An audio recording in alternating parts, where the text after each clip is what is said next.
So today's topic for the webinar is Customer and Competitor Conversations Analysis with G-Shift. And of course, it would help if my slideshow was working here. There we go. So today's presenter, this is me, Vicky Lawrence. I'm a Client Success Manager at G-Shift. My background, I've got a Bachelor of Science with 8 years pharmaceutical experience doing a quality engineering role.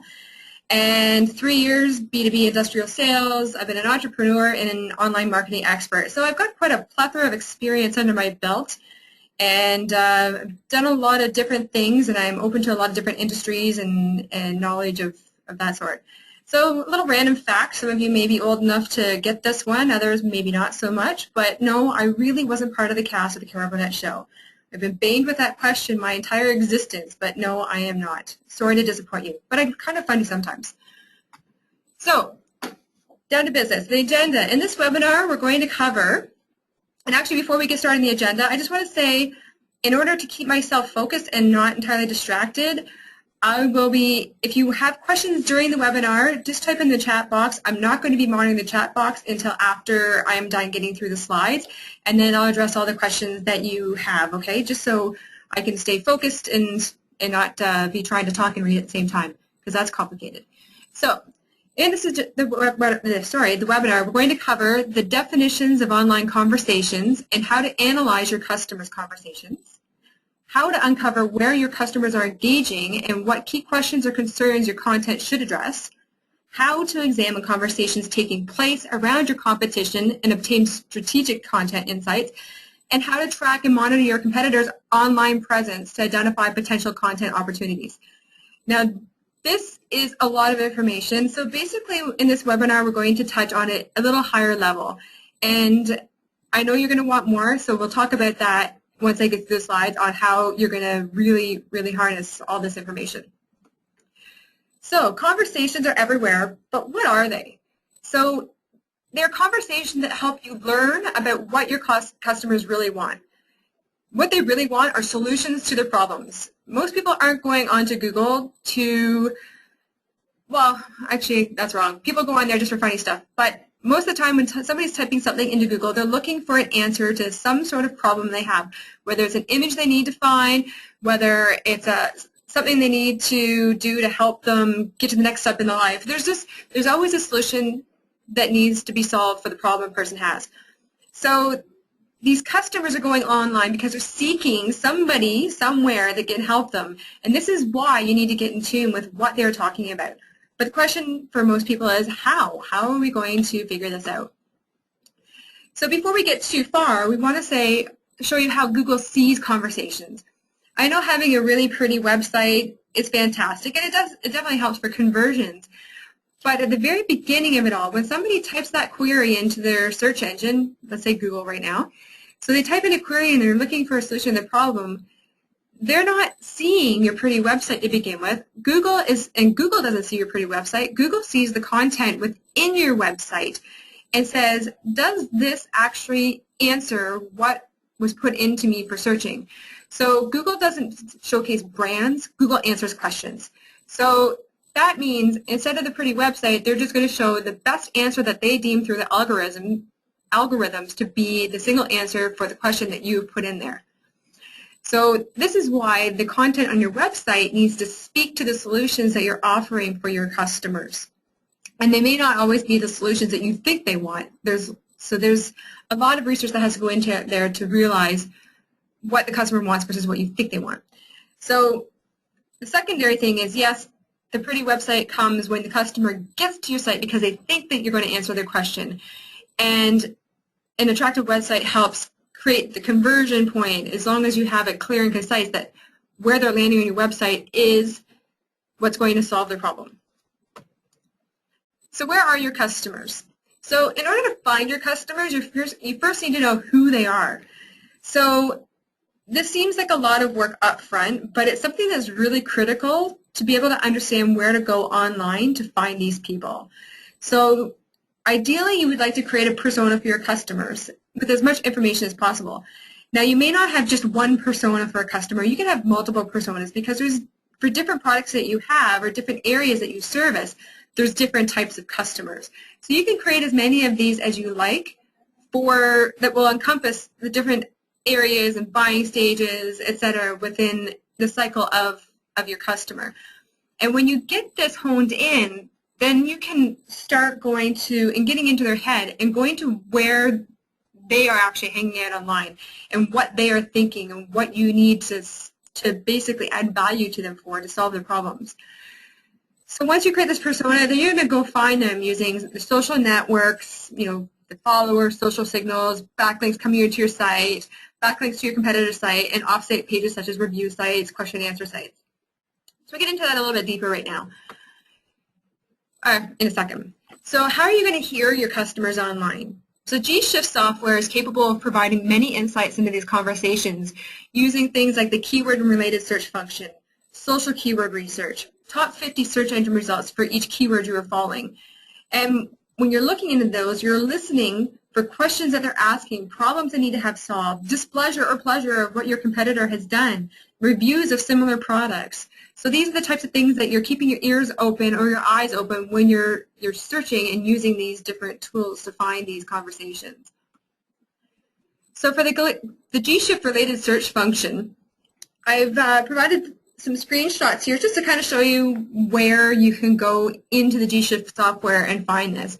So in the software, you will go, sorry, something just popped up on me. So in the software, you will go to the keywords section, and within keywords is a subsection called keywords. Now in here, I'm assuming that you've already entered some keywords. So you click on one of your keywords, and then to the left-hand side, it's going to show you this little thing where you have the search engine, summary, pages, top 50, trends, and related searches. Related searches is a bit of a gold mine for you.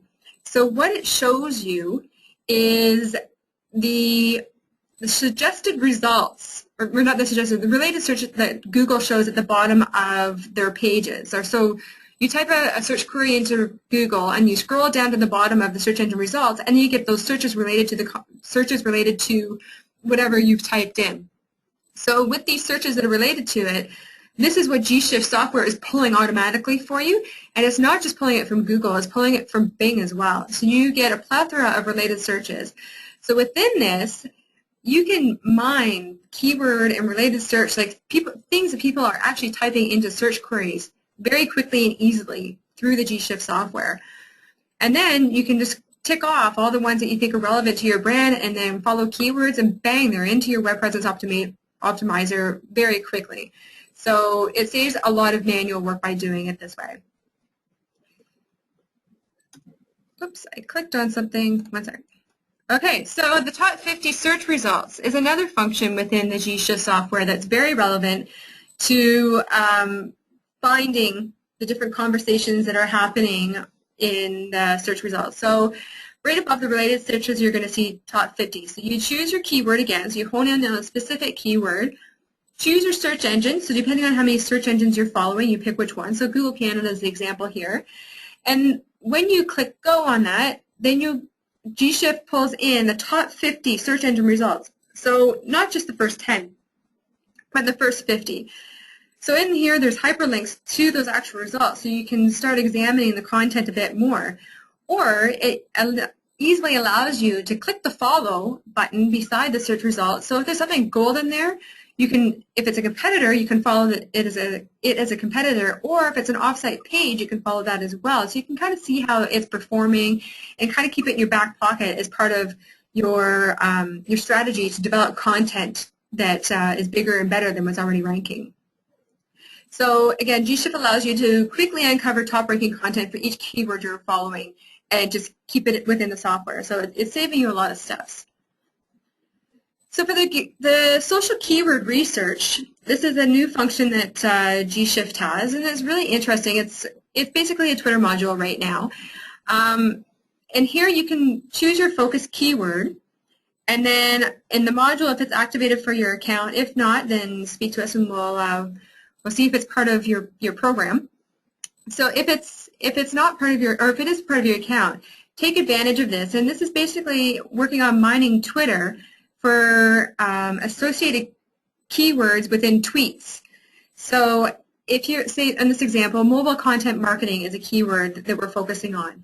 Well, the associated terms that are showing up in the search query here are text, strategy, boost, steps, conversions, etc.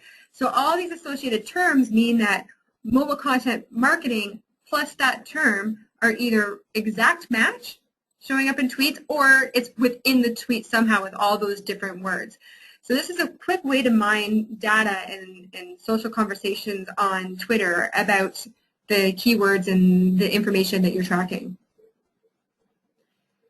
Another way to find your customers within the G-Shift software is backlinks to your site. So yes, you may have created some backlinks with intent, but sometimes there's backlinks coming to your site that you're not aware of. So start going into your backlinks within the G-Shift software and looking where these backlinks are coming from. Are they coming from forums? Are they coming from social sites? Are they coming from industry-related places? So examine your backlinks and find opportunities to hear or understand why this backlink has come to you, why somebody feels it's important enough to send a link to your site or create the backlink to your site. And then when you look into that information, is there conversations around that? Is there a problem that they say that you're solving by creating the backlink to your site? Another way to find the conversations is by backlinks to your competitors' sites. So within the G-Shift software, you go into your competition tab and you follow some competitors. So after, about 24 to 48 hours, we're going to start populating your competitors that you're following with the backlinks that are going to your competitor sites. So this is where you can see what's happening with your competitors and who's linking to them and why. So again, it's another way of doing a lot of easy data mining. One thing I want you to know is backlinks are an interesting thing where there's no one piece of software that I know of that can pull in every single backlink that exists for your site. So as good as G-Shift is, we do validated backlinks, so we do verify that the backlink actually exists and it's working for you.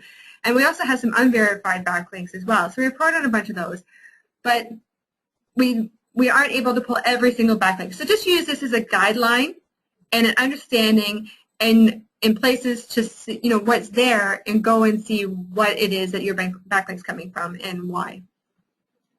So another way to find your customers is social networks. So it's just going to be some good old clicking on a social networks. If you've completed your customer persona, you should have an idea of what type of social networks they are hanging on. So, if this is a high-level executive and, you're in B2B, chances of finding this person and finding their problems within Pinterest may not be the right place for you to look. But what about LinkedIn? So looking into LinkedIn and finding groups that are related to problems that you can solve for these customer personas that you've developed. So, again, there's not any piece of software that's going to be out there that can do all the thinking for you, but what we can do is help guide and monitor and track how things are performing and different areas and helping automate some of the processes for you.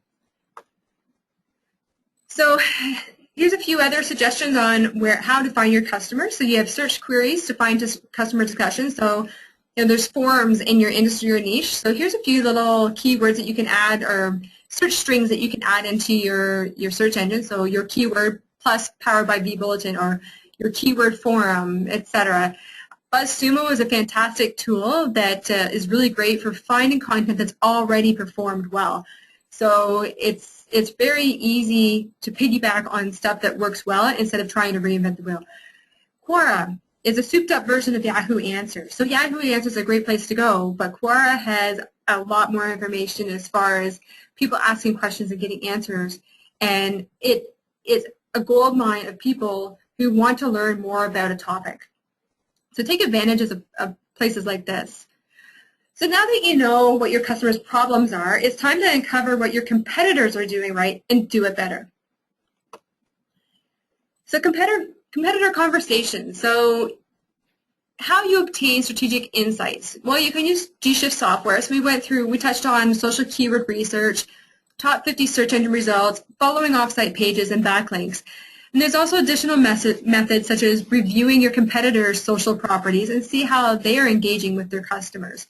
So you know, it's not going to hurt to go onto your competitor's LinkedIn profile or their Facebook page and see, is this social property really working for them? Are people engaging with them? Or do they just keep posting stuff and it's like sending information to crickets? You know, there's nothing happening. If you find that multiple competitors are using many social properties and there's a few social properties that just aren't working for them, just aren't engaging, it's probably not a good idea for you to go after that as well, unless you have something incredibly epic to go and post and create. But again, it's try and do what's proven effective and take the path that's a little bit easier to navigate and proven. And then you also discover what content they get the most engagement with. Is this content, did they get the most engagement with images, videos, polls, questions, just text? You know, what's driving people to be responsive in the content that they're doing? So to track and monitor your competitors, is another thing. So you have to, or here's how to identify potential content opportunities. So with the G-Shift software, you have your competitor overview and ranking. So you've discovered your competitors through using your top 50 search engine results for your keywords. So you have some key keywords that you're really targeting, and you see similar competitors coming up over and over and over again for those keywords. So logically, you're going to track them because they are your real online competitors. Online competitors can be different than your offline competitors. So really we're focusing on the online competitors for online marketing efforts. Off-site pages, again, another way to identify potential content, backlinks, social presence, and authority discovery. So what are you looking for when you're looking into this content that you're finding in the top 50 and the content that you're finding in the social and the content you're finding in the forums and the Quoras and everything? Well, you're looking for keywords your competitors are framing the content around. So, you know, maybe you think that you're going after one keyword, but another keyword may be even more productive and valuable than what you're going after. So really tune into something that's consistent across what your competitors are making for their content and ranking for the content. Content that has received high engagement for their customers, that's what you're looking for. Customers that are influential and frequently share your competitors' content. If there's somebody that's that interested in the content and they're frequently sharing it and engaging with it, maybe it's time to connect with that person or figure out what you can provide of value to them to make them want to connect with you. You're looking for ideas that you can use to create even better content than your competitor. You're looking for what social channels are working best for your competitor, and you're looking for backlink opportunities from sites that link to your competitor's content. So this is to hub sites. So if you have 3 competitors that you're tracking and there's one website that's linking back to all 3 competitors but not you, it might be a good idea to do a bit of evaluation on that site that's linking back to your competitors and determine whether or not this is a good fit to have a link back to you as well, to make you just as relevant as your competitors are. So now that you have all your research done, for now, because it's never done actually, it's time to take action. You may have discovered what you originally thought your customer wanted is not actually what they're looking for. So it's time to connect the dots. So make sure you have a social presence where your competition and customers are highly engaged. Choose a popular and high-ranking articles and content relevant to your product or service that will provide the right answers to your customers' questions, and create an epic piece of content around this. Remember, you're not looking to reinvent the wheel, just make it better. So ultimately, you don't know what you don't know, but here are concepts that you now know or you're now going to know after I tell you. So it's quality over quantity. This goes for content, backlinks, and all other things online. So you don't have to be a content production machine and posting machine. You don't have to send stuff out consistently, obsessively, but when you do send it out, make sure it's really, really good and it blows away what everybody else is doing. Always look to add value with your content. Customers do not like to be sold to. That's the golden rule of sales, is don't sell. Let people come to you and want what you have. It creates more value to them. So the more you give your customers and be thought leaders and be helpful, the more they're going to say, hey, I like those guys. Like they're trying to sell me something. They're really helping me. And when it's time to finish off in the buying cycle, you're going to be the forefront in their mind. And know thy customer and give them what they want, not what you think they want. And this is something that's really, really hard to grasp for a lot of companies, because you do have this great product and you've got this great thing or service that you're offering your customer, and it's the best thing since sliced bread, but maybe your customer doesn't know that they need it, or they don't think that they need it. So maybe you can fill your customer's wants or thoughts in a different way. So you have to understand your customer and angle what you have to fit what your customer wants, not what you think they want. So again, I said this is high level because it's a limited time that we have, but at G-Shift, we're not going to just leave you with high level stuff. We're going to get more into depth with this. So each of the 4 areas that we've covered today, which are customer conversations, customer present, competition conversations, and competition presence, will be further broken down with more details in our 4-part blog series called Create Smarter Content. So we have part 1 of the series here. I'm just going to, oh, that didn't work. Well, I'll put that link, I'll figure it out, and actually I'll go back here, because that's a really long URL. But anyway, I'll figure out how to get that in the chat box. But we have that. It's actually a blog post that was just put out yesterday, and it's part 1 of the series. So keep your heads up. Read that. There's a great infographic too. There's just, again, it's part of creating value and content to help you do better. And I have another surprise that I'm going to offer you. I created a customer and competitor research worksheet that I'm going to send to all of the participants as well. So you can have an Excel sheet that you can work through a lot of things that we talked about today. So we do have a special deal on right now. It's called Refer a Friend. So, if you like what G-Shift is offering for you and the value that we're providing you, we love referrals. So from now until the end of 2014, instead of just 5% commissions that you're going to get on the Refer a Friend, we're going to give 10%. So that's our little gift to you. So you can read more about it at gshiftlabs.com, partners-2 referral. So now it's time to open up for questions and answers. I do have there's my email right here, vicky.lawrence@gshiftlabs.com, and I just created a Twitter handle specifically for G-Shift, so there's not a lot of activity on it yet, but I plan on growing my Twitter, so it's @VickyDoesSEO. So I'm going to open this up right now, so if you have any questions, please enter it in the chat box.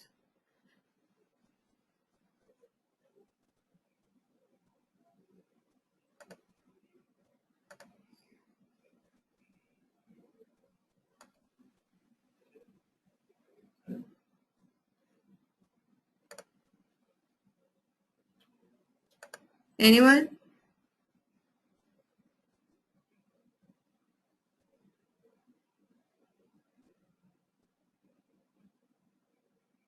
Okay, so I'm not, oh, here's one.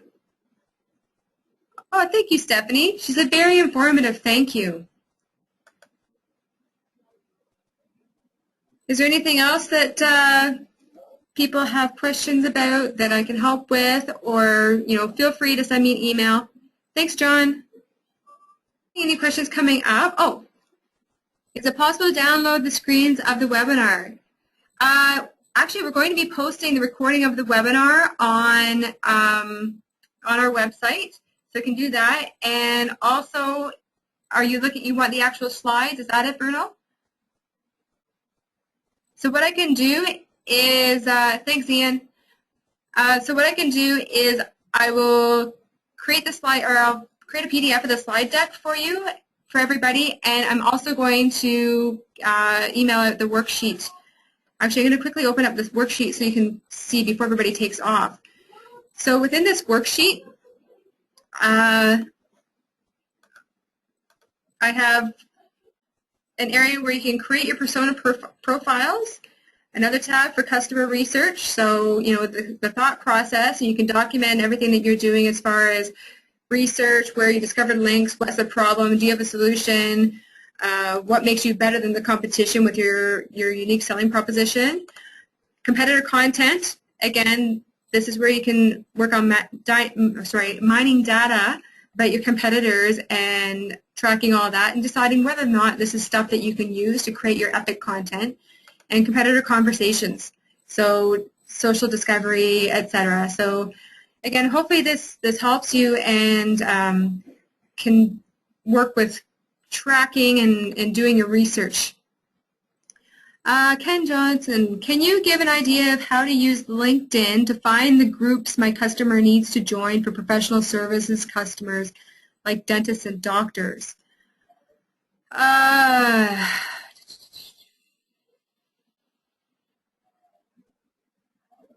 Well, Ken, actually, it may not necessarily be a group thing. If looking for content ideas, so all these content ideas, these will definitely be in the expanded blog post that we're creating, the series 1 through 4. You're going to get a lot more information.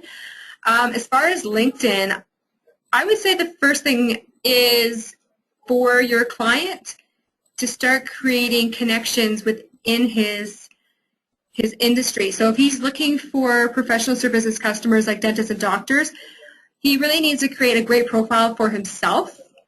And the information, kind of the summary of him, needs to be more like he's basically selling himself. So within his profile, if he has been featured in anything like any news articles, etc., include that in your profile picture as seen in CNN, NBC, blah, blah, blah. If there's any claims to fame that he has, put that in overlay it in his picture. And then in his profile, the summary, create that like an advertising. So what does he offer? What kind of solution does he provide to that client? And then he needs to start searching out those clients and looking at their profiles. So this is a thing where people are curious creatures. So when you're clicking on all these links or these profiles of your target customer, they're going to say, hey, oh, look at this guy just checked me out. Wonder what he does. They're going to check you out. They're going to kind of check you out again, or not again, but they're going to look at your profile. And if you've written your profile really well, then they'll most likely connect with you. And this is where you can start, engaging with them through your personal profile. Does that make sense, Ken?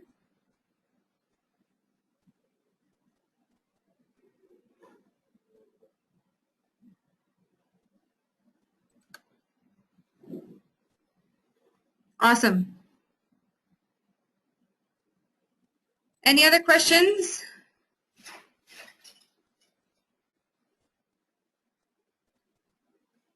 All right, well, thank you very much for, Brittany. Will emails be sent regarding the expanded blog post, or will we have to check the website regularly? There was an email sent yesterday, I believe, about the first blog post. Did everybody receive that email? And if not, I'll double check and see why this isn't going out to everybody. Can you just let me know with a yes or a no if you received the announcement of the blog post yesterday for G-Shift?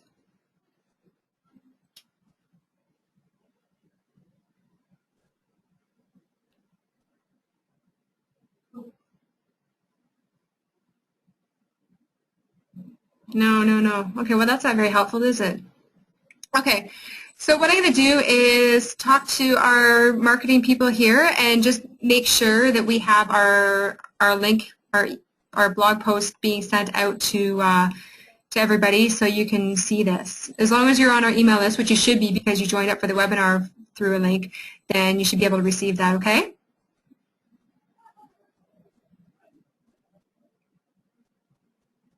Any other questions? All right, well, I just want to thank everybody for taking the time out to attend our webinar. I hope that I've added enough value. You've got a few more insights on how to do some customer and competitive research. And definitely with those blog posts that we're doing in the series, you'll get a lot more in-depth insights on how to dig into this even deeper. So I'm going to stop the recording now and stop the webinar. Thank you very much, and have a great day.